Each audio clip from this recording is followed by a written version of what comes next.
Domain hosting ছাড়া ব্যবসা শুরু করলেন তো ৩টি ভুলে আপনি ধরা খাবেন।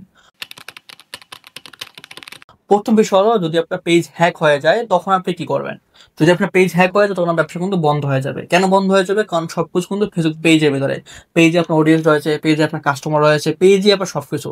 কিন্তু যদি পেজটি আপনার চলে যায়, হ্যাক হয়ে যায় বা ডিসেবল হয়ে যায়, তখন কিন্তু আপনার কাছে কিছু থাকবে না। তখন আপনি হতাশ হয়ে যাবেন। তাই অবশ্যই ডোমেইন হোস্টিং নিয়ে আপনার ওয়েবসাইটকে আপনি রেডি করে রাখেন, যাতে আপনার পেজ সমস্যা হলেও যেন আপনার নিজের কাছে আপনার ওয়েবসাইট থাকে এবং ওয়েবসাইট মাধ্যমে যেন আপনার সেই ডাটাগুলো থাকে, ওয়েবসাইট মাধ্যমে যেন আপনি কাজ করতে পারেন। এছাড়া আপনি কিন্তু গুগল অ্যাডও দিয়ে আপনি কিন্তু কাস্টমার আপনি জেনারেট করতে পারেন, সেলস করতে পারবেন। দ্বিতীয় ভুল হলো যে কাস্টমার চোখে আপনি অস্থায়ী। একজন কাস্টমার যখন কোনো পেজ থেকে অর্ডার দেয় তখন কিন্তু অনেকগুলো বিষয় আপনি পুরো চেক করে।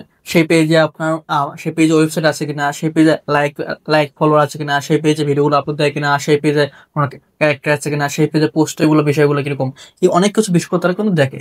তো সেখানে কিন্তু আপনার ওয়েবসাইটে রয়েছে, তারা কিন্তু ওয়েবসাইটও চেক করে যে এটা ওয়েবসাইট আছে কিনা। তো যখন আপনি আপনার ওয়েবসাইট থাকবে তখন কিন্তু কাস্টমার চোখে আপনি ট্রাস্টটা বিল্ড আপ করতে পারেন। এবং আপনি ফেসবুক পেজে কাজ করেন সমস্যা নাই, কিন্তু এছাড়াও কিন্তু বিভিন্ন সফটওয়্যার অফার দিয়ে আপনার যে ওয়েবসাইটে কিন্তু আপনার সেলস অ্যাড করে নিয়ে আসতে হবে। এবং যদি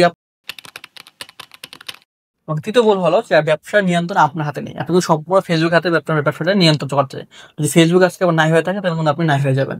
কিন্তু যদি এটা এরকম হয় যে আপনার ফেসবুকের সাথে সাথে আপনি আপনার ওয়েবসাইটকে বিল্ড আপ করতেছেন এবং ফেসবুক এবং ওয়েবসাইট দুটো মিলিয়ে আপনি কাজ করতেছেন, তখন কিন্তু আপনার এটি আপনার হাতে থাকবে। আপনার মূল প্ল্যান থাকে যে না, আমি ফেসবুক এবং ওয়েবসাইট দুটোকে চালাবো, ফেসবুক একটা ট্রাফিক হিসেবে নিয়ে আমি ওয়েবসাইটের মাধ্যমে সেল করবো।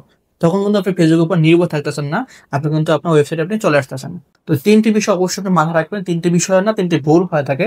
তাই অবশ্যই বিজনেস শুরুর সময় ডোমেইন হোস্টিং এবং ডেভেলপমেন্টের যে বিষয়গুলো এগুলো অবশ্যই করে নেবেন। যদি আপনি ডেভেলপমেন্ট নাও করেন তো ডোমেইন হোস্টিংটা আপনি নিয়ে রাখবেন।